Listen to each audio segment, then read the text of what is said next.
Yo guys, good day sa inyo. This is Lance Lopez again from Mitsubishi Abad Santos. Meron tayong client, kababayan natin sa Bulacan. So, ma'am sir, kamusta naman po yung service ko bilang ahente nyo, ma'am sir? Okay naman, sobrang okay. Aim muna dyan.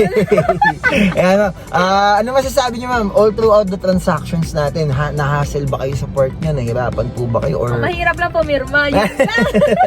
Ayun lang pinaka-nahirapan. Okay naman. So ano ma'am, kung mag-rate nyo ako bilang ahente nila or kung may mga possible tayong clients, ano yung i-rate nyo sa akin between 1 to 10 po? Pwede na yung 9. 9, pwede na. Meron pa tayong 1 for improvement na lang. So, thank you yun, ma'am, sir. Salamat po. Sana mag-enjoy kayo sa ating brand new 2025 Expanded GLX na automatic. So, yan, ma'am. Please drive safe po and tawag lang kayo pag may problems, ma'am. Goodbye po. Ingat, ingat, Thank ingat. you.